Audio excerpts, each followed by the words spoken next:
We're going to examine Mitterrand's political pedigree. We're going to ruminate ever so briefly about some of the implications of Mitterrand's fascist collaborationist past. But beyond that, we're going to take a look at, in a protracted way, at the fascist milieu of which François Mitterrand was a part. Because in examining the French fascist movements of the 1930s, their role in attempting to overthrow the socialist coalition government of Léon Blum, the Popular Front of Léon Blum, and their later collaboration with German fascism in helping to subvert the very country of which they were citizens, the milieu of which François Mitterrand was a part is illustrative and exemplary of the clandestine cellular operational organization of fascism, which has to a large extent permitted fascism not only to operate successfully outside of the political gaze of many of those who ultimately were to fall victim to it, but beyond that, the clandestine cellular organization and operation of fascism, German Nazism in particular, is one of the things that has kept it out of the history books to a certain extent. It is one of the reasons why Johnny and Janie can't identify Il Duce, because to a large extent, fascism, and German fascism in particular, has operated clandestinely. And the milieu of which François Mitterrand is a part will go to a large extent to illustrate not only how that clandestine cellular organizational structure functions, but also how the German Nazis were able to manipulate anti-communism in a strategic manner in order to effect the conquest of some of the nations that they ultimately were able to subjugate. The following story is from the San Francisco Chronicle of Saturday, September 3rd of 1994. This story is by Marilyn August of the Associated Press. It's headlined, "Veil Raised on Mitterrand's Tie to Wartime Nazi Collaborators," and it reads in part, "Shrouded in half-truths and rumors for nearly a half-century, President François Mitterrand's role in the pro-Nazi Vichy regime during World War II has been brought to light in a widely acclaimed book published this week. Une Jeunesse Française, a French Youth, a 616-page work by investigative reporter Pierre Pean, P-E-A-N, answers many questions Mitterrand never wanted to confront. Previous biographies on the president have skimmed over the war years, concentrating on his childhood and rise in the Socialist Party starting in the mid-1950s. Working from archives, tracking down lost photos, letters, and previously unpublished documents, Pean managed to piece together the Mitterrand enigma. And then came the unexpected. When confronted with Pean's findings, Mitterrand threw open his personal archives and cooperated fully. Yes, the young Mitterrand was an ardent follower of collaborationist leader Philippe Pétain and believed in the, quote, national revolution, unquote, that begat the strict anti-Jewish laws of 1940 and 41. As early as 1935, Mitterrand participated in an anti-foreigner rally in Paris. After the French defeat of 1940, Mitterrand joined the ultranationalist Légion des Jeunes Combattants, Fighters Legion, which later became the feared militia that relentlessly hunted Jews and resistance fighters. Yes, Mitterrand had close ties with La Cagoule, an outlawed extreme right-wing group that sought to overthrow the Republic, and yes, he never repudiated his friendship with some of its leaders. By the way, remember in particular the Cagoule. We're going to come back to the Cagoule in just a minute, because the Cagoule, along with other French fascist groups, attempted to overthrow the legitimate democratically elected government of France in 1937 and 38, and those same frustrated would-be coup makers later collaborated actively with the German invaders in order to subvert France and to effect the conquest of France by Germany. They basically became a fifth columnist. So remember here, and going back once again, yes, Mitterrand had close ties with La Cagoule, C-A-G-O-U-L-E, an outlawed, extreme right group that sought to overthrow the Republic, and yes, he never repudiated his friendships with some of its leaders. At 26, Mitterrand also received the Francisque, Vichy's highest award, from Pétain. He published articles in Pétainist magazines that also carried rabidly anti-Semitic diatribes. And when he joined the resistance in 1943, not earlier as he long maintained, he did it without repudiating his Vichy past, its ideology, or his friends, Péan writes. In short, the book contends, Mitterrand jumped ship when he felt the tide began to turn, a political decision, not a change of heart. As reviewer Philippe Rochette, R-O-C-H-E-T-T-E, put it in the left-leaning daily Libération, Mitterrand, quote, did not join the resistance, he slid gradually into it, unquote. And skipping down still further, although Mitterrand's sympathies with Pétain are well known, he gave up the practice of laying a commemorative wreath on his grave only after years of protest from Jewish groups. Few people were aware of his links with the extreme right. Also on record for the first time is Mitterrand's close friendship with René Bousquet, B-O-U-S-Q-U-E-T, Vichy's national police chief, who was responsible for the deportation of thousands of Jewish children. Bousquet was killed by a crazed gunman last year while awaiting trial for crimes against humanity. And in another interesting section of this article, in describing his fascist past, Payan quotes Mitterrand. Payan quoted Mitterrand as telling him, quote, in troubled times, especially when one is young, it is hard to make choices. I think I came out of it pretty well, unquote. Well, that may be Mitterrand's his assessment, rather. I'm not sure that I agree with his assessment of the situation. I would also note that Mitterrand said that in troubled times, especially when one is young, it is hard to make choices. Well, Mitterrand, for one, doesn't appear to have been able to identify Il Duce. Not when he was younger, anyway. He got religion a little later. What's worth noting, however, in this context, first of all, it is interesting and perhaps significant that François Mitterrand has a background of involvement with the French collaborationist fascist forces prior to and during World War II, raises interesting questions about the bona fides of his current stance as a socialist. One wonders, and this is not a statement I'm making, but rather a question I'm asking, whether perhaps his fascist past is really as far behind him as he would like to have us believe. France has collaborated very closely with Germany, and currently the French armed forces, the Navy in particular, are merging with those of Germany. One wonders to what extent the fascist past of François Mitterrand may have left him open to political blackmail and consequent manipulation. Last week we took a look at an article in which with the proposed abduction of Nazi war criminal Gestapo chief and Lyon Gestapo chief and former U.S. intelligence operative Klaus Barbie was contemplated by Carlos the Jackal in order to embarrass Western governments with regard to their collaboration with war criminals.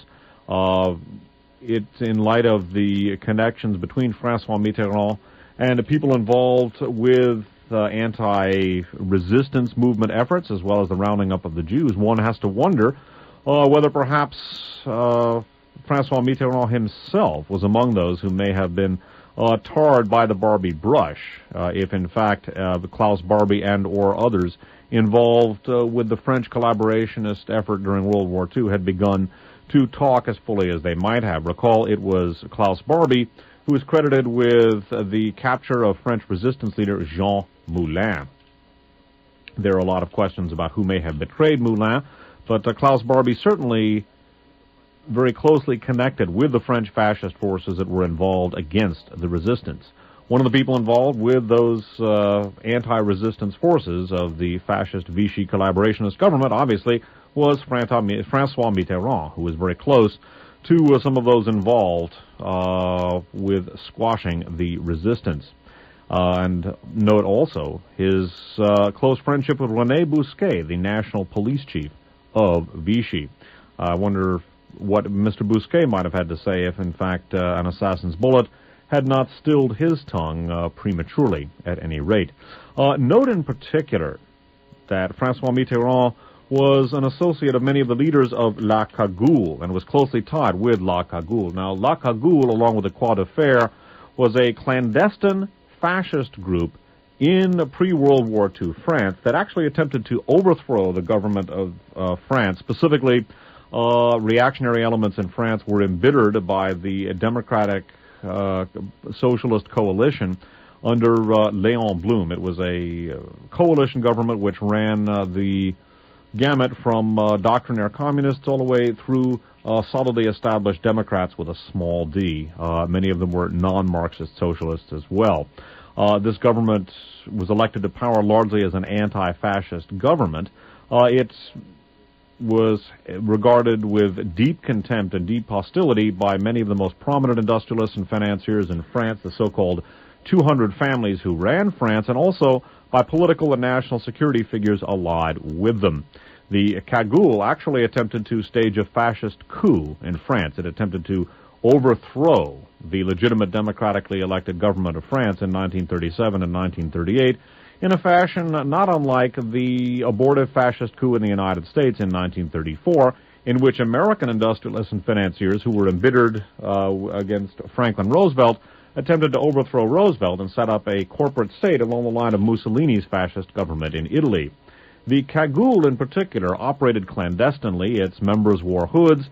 They were organized along cellular lines, small, clandestine groups. They were very heavily armed, and as we shall see, the Cagoule many of the people involved with the Cagoule were very prominent French political and national security figures, and many of the participants in the unsuccessful Cagoule fascist coup attempt of 37 and 38 later became very prominent members of the Vichy collaborationist fascist government that worked with Adolf Hitler, and indeed the overlap between the people involved with the Cagoule, this clandestine cellular fascist organization that almost overthrew the social front of Léon Blum.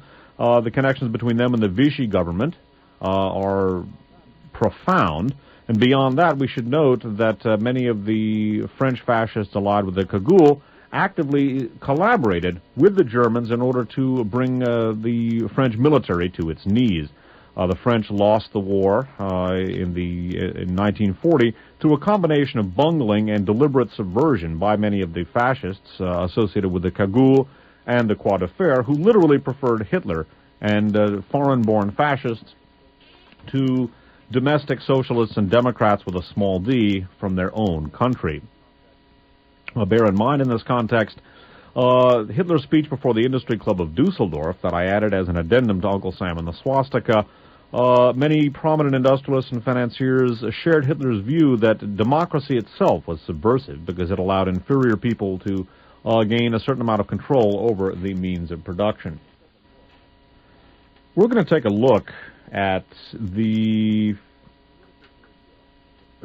political milieu of which Francois Mitterrand was a part, and we're also going to take a look at the Cagoule in particular. We're going to take a look at the role of French fascism in attempting to overthrow the social front of Léon Blum. Later, we're going to take a look at the role played by graduates of the Cagoule in the actual subversion of France during the invasion by the Germans. As I said, the French lost the war through a combination of bungling and deliberate subversion. Many of those who were both bunglers and deliberately subversive were people associated with the Cagoule who later became prominent participants in the Vichy government. We're going to take a look at the milieu of Francois Mitterrand by beginning our discussion with an examination of the operational methodology of Nazism itself. Now, bear in mind the material from Radio Free America number 10 and the miscellaneous archive show about the origins of the Nazi Party. Hitler, in his inception as a political animal, was an undercover agent for the political department of the German army under General von Lossow. He first infiltrated what became the German Nazi Party along with fellow undercover operatives and pan-German propagandists, many of them associated with the political department under General von Lossow. They infiltrated the German Nazi Party, or the German Socialist Workers' Party, which in its inception became a front for Reichswehr intelligence, for the generation of propaganda, and for the physical introduction of German military personnel into civilian society in order to effect political reaction. As we're going to see, the espionage agency origins of Adolf Hitler as a political animal and of the Nazi Party as a political entity have had a profound influence on the operational methodology of fascism. As I said in my introductory discussion, fascism in an operational sense, German Nazism in particular, functions essentially in the manner that intelligence agencies function in. One of the things that leads those who are unfamiliar with this type of research to demean it as conspiracy theory is a lack of familiarity with the functioning of fascism. It functions, Nazism in particular, functions clandestinely. It operates clandestinely. It engages in covert activities much the way an intelligence agency does. And it is also one of the reasons why intelligence agencies have become very fertile breeding grounds for fascism over the years.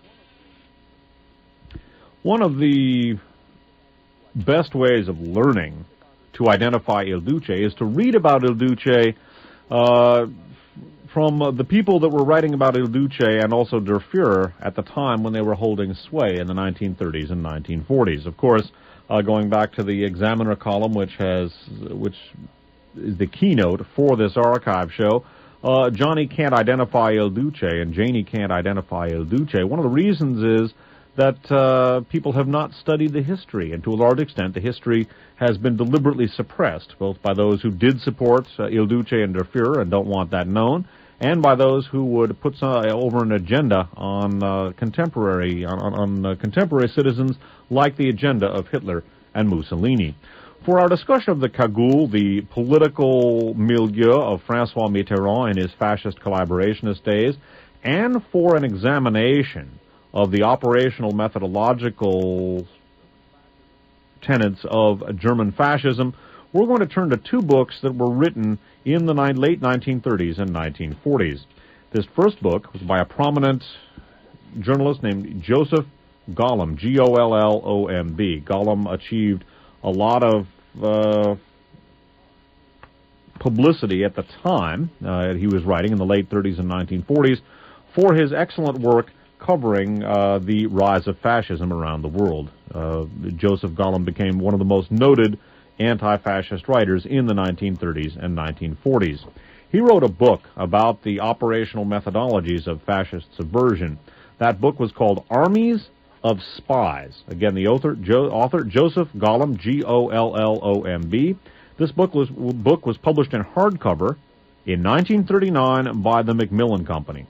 So once again, Armies of Spies by Joseph Gollum, copyright 1939 in hardcover by the Macmillan Company.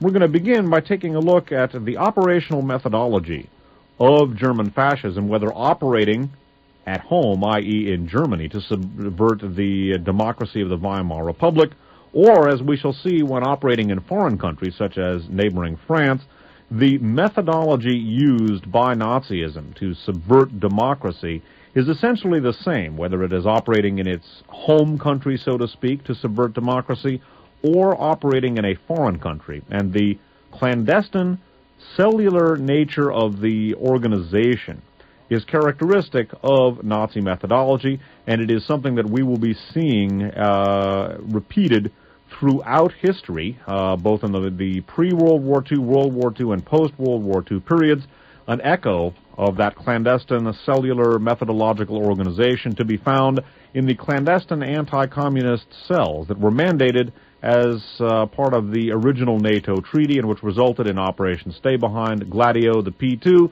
ultimately in the succession to power, or the accession to power, of the MSI. Of Adolf Hitler and his inspiration for using clandestine warfare to achieve success for fascism, Joseph Gollum writes as follows in Armies of Spies. Hitler remembered how his hero, Frederick the Great, boasted that for every cook in his armies he had 100 spies. Bismarck, another of Hitler's heroes, prepared Prussia's invasion of France by sending ahead of his armies not 100 spies, but literally an army of them. 30,000 pairs of eyes and ears, men and women playing roles as peddlers and chambermaids, salesmen and prostitutes, shop clerks and secretaries, lawyers and clergy, frock-coated gentlemen and smartly gowned women to ply their charms, men to woo women in all walks of life, women to seduce men. 30,000 spies overran France in advance of the military, and so undermined it that when the troops of Prussia marched into the country, it collapsed like a termite-ridden structure. On his hospital cot, Hitler pondered it all. There was the pattern to follow, he exulted. Recruit an army of spies, an army not only in numbers but in organization and discipline. At the same time, recruit another army in uniform. This one would have to live at first under some, quote, legal, unquote, guise, so that it would have a chance to grow to striking strength before the government became too alarmed. So in this discussion, and by the way, he's obviously extrapolating when he talks about on his cot, Hitler pondered it all. It is the belief of Joseph Gollum that Hitler actually formed his strategic methodology while he was recovering from a gas attack near the end of World War I. Beginning again, there was the pattern to follow, he exulted. Recruit an army of spies, an army not only in numbers but in organization and discipline. At the same time, recruit another army in uniform. This one would have to live at first under some, quote, legal, unquote, guise, so that it would have a chance to grow to striking strength before the government became too alarmed. Now, the clandestine cellular organizational nature of Nazism aims basically at permitting the overt, quote, legal, unquote, structures to grow to striking strength before the government becomes too alarmed, whether that is the government in the home country of German Nazism, the seat of the Weimar Republic in Germany, or whether it was a neighboring country. And this methodology, one that is inextricably linked with the methodology of intelligence services, is the methodology of fascism and also of fascist-connected intelligence services to this day. It is the methodology which ultimately we find reflected in the P2 Lodge of Licio Gelli and the successful prosecution of his democratic rebirth strategy into the Berlusconi right-wing fascist coalition government of today. Continuing with Joseph Gollum's account from 1939 in Armies of Spies. But until the army in the open had attained full stature, the Secret Service Army must add to its function combatant service. It must sap and mine and undermine. Men drink in words as they drink water, a daily need from press and pulpit and personal hearsay. Then the reservoir from which the enemy drinks must be seen to. The foolish must be fooled, the discontented inflamed. By persuasion and by bribery, by threat, intrigue, blackmail, and lie, much can be done to the minds of a people.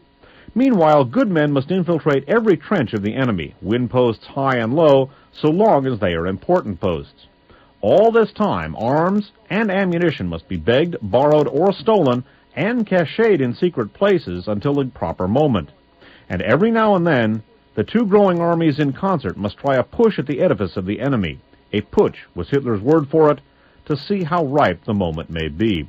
Note that one of the major functions of the clandestine fascist units, the clandestine fascist cells, and we're going to see more about those cells later on, is the spreading of propaganda and the effecting of psychological warfare. Indeed, the text here of Joseph Gollum is very similar in describing the political undermining, the agitprop, so to speak, agitation and propaganda, to be engaged in by the clandestine Secret Service Army, as Gollum puts it. That is very similar to the principles of psychological warfare as set forth by the Chinese military philosopher Sun Tzu and as parroted by General Reinhard Gehlen, the aforementioned Nazi Eastern Front spy chief, in his autobiography, The Service, subtitled The Memoirs of General Reinhard Gehlen. So bear in mind the intelligence/fascist methodology devised by Adolf Hitler, because the use of clandestine political cells for agitation and propaganda, as well as for clandestine warfare, assassination, bombing, sabotage, things of that kind, is a pattern that we are going to see throughout the evolution of fascism. It is the clandestine cellular espionage methodology of German fascism is one of the things that has permitted fascism to perpetuate itself, and to do so to a large extent clandestinely and without the recognition of many of the people in the world, including many people who will ultimately fall victim to that fascism. Later, Joseph Gollum describes the effect that Hitler's viewpoint had in changing the nature of spies. Now, I would stress here that Hitler didn't really do anything new so much as refining and formalizing and amplifying techniques which were already in existence. But Hitler, and his German Nazi Party did indeed revamp the nature of espionage, and that revamping of both espionage and the individual nature of the spy described here by Joseph Gollum in 1939, writing in Armies of Spies. Before Hitler, too, a spy was usually, in the parlance of espionage, a mere letterbox, a thief of papers, a seducer of information to be passed on to a superior, and the job was done. In the time of war, of course, some spies were assigned to work destruction, rarely in time of peace. Today, the function of the spy is vastly enlarged. He works for destruction in time of peace, even though there is no declaration of war between his country and his victim. So much has his function changed that the term for modern espionage has also changed. It is now, quote, combatant secret service, unquote. How much has Hitler had to do with this change? Consider some figures. In 1932, the year before he took over Germany officially, there were 7 espionage trials in France. In 1937, 4 years after he took power, the number of espionage trials in France multiplied more than 20-fold to 148. In the 40 years between the outbreak of the Franco-Prussian War and 1920, fewer than 1,900 spies were caught in all the major countries of the world put together, and this includes the World War. In the ensuing 18 years, the number of spies caught in the same countries was 22 times as many as in the 40 years preceding. Not all spies are paid in cash, but a brief examination of Germany's budgets for Secret Service is illuminating. In 1909, according to a report made in the House of Commons, Germany spent the equivalent of $375,000 a month for Secret Service all over the world, counter-espionage in its own country included. By 1917 and 18, the budget for German espionage had risen to $6 million a month. But that was in a time of war. What Germany is spending today can be gathered only from indications, but figures laboriously gathered by those who cannot afford to be careless with them point to an expenditure by Germany of $8,640,000 a month for, quote, combatant secret service, unquote, in 7 countries only, and this at a time when Germany is officially, quote, at peace, unquote.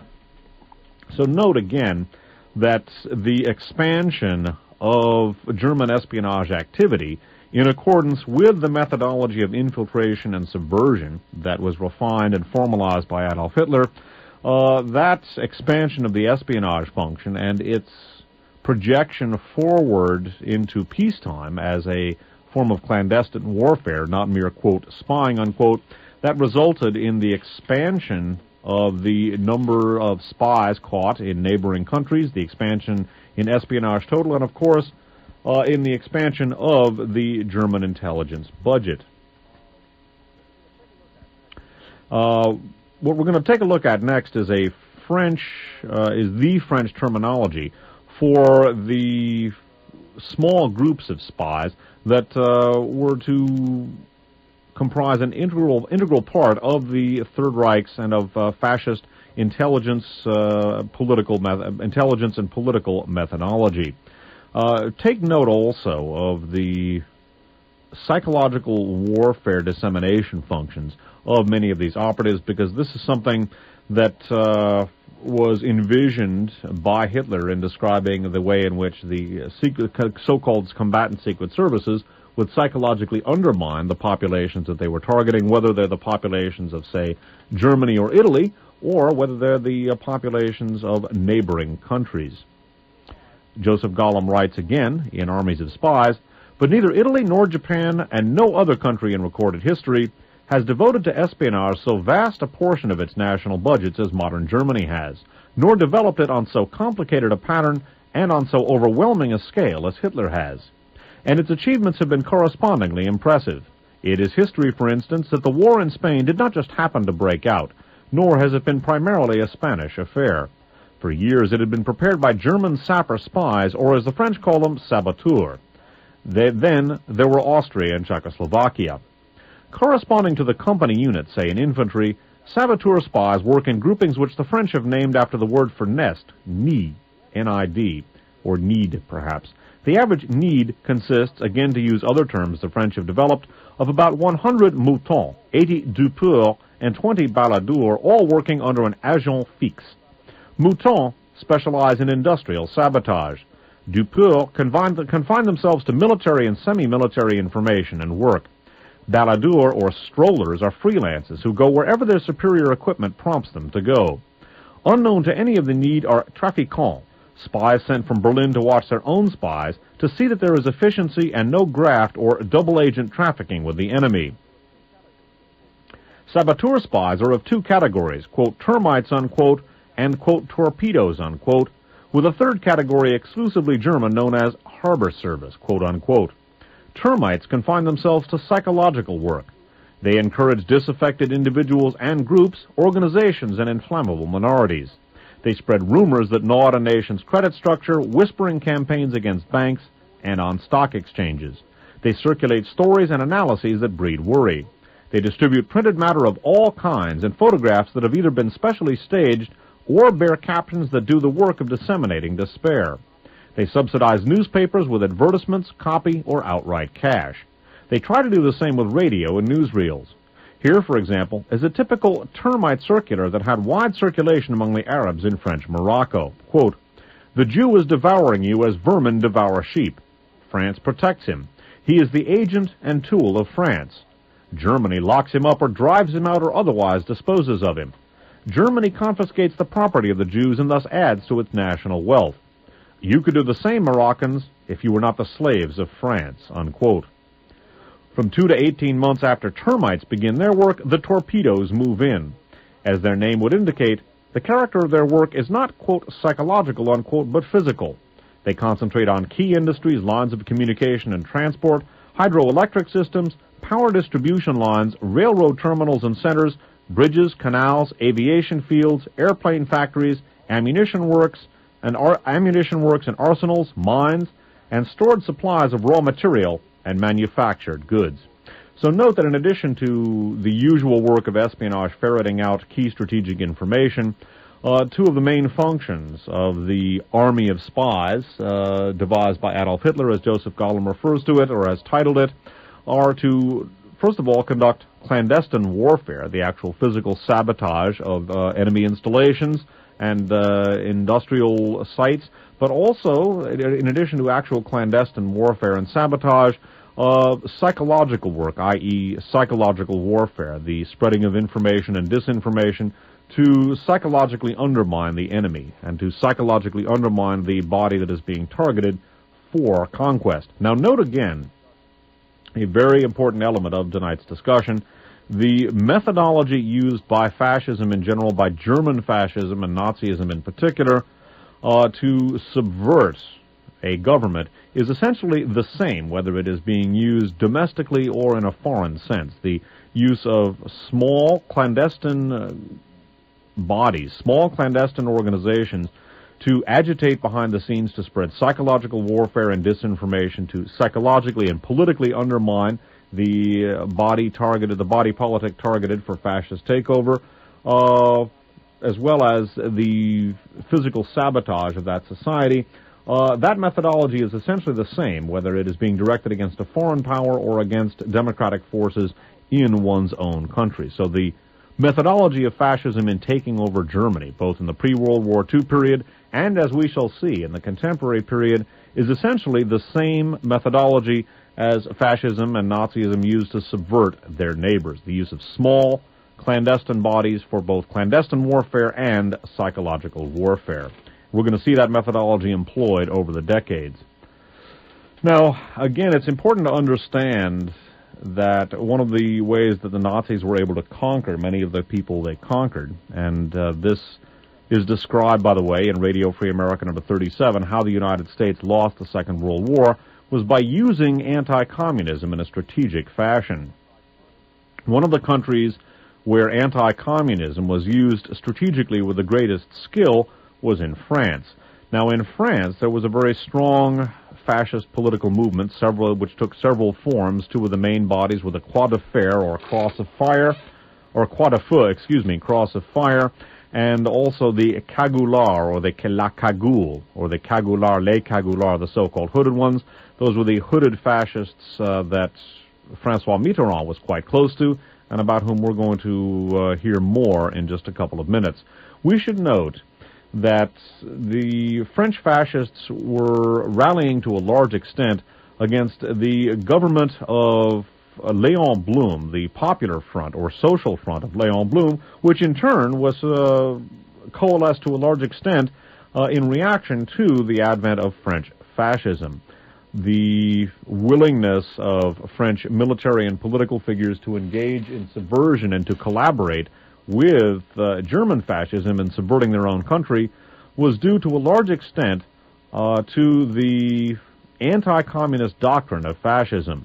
Many of the French fascists who worked with the Cagoule, who collaborated with Hitler, and who became key elements of the Vichy government, and who, obviously, were working with François Mitterrand when he was of a similar political inclination, many of these elements felt much more comfortable about Adolf Hitler and about German fascists than about Democrats and socialists in their own nationality. So French fascism, by the way, I'm telescoping things to a certain extent in the interests of time. The growth of fascism in France, the subversive activities of Les Cagoulards, the attempted fascist coup of 37 and 38, the subversion of France and the Vichy collaboration is an enormous story, and one that unfortunately we haven't got time to go into this evening, so I'm necessarily telescoping some very profound and major political happenings into a relatively short period of time, so please bear with me under the circumstances.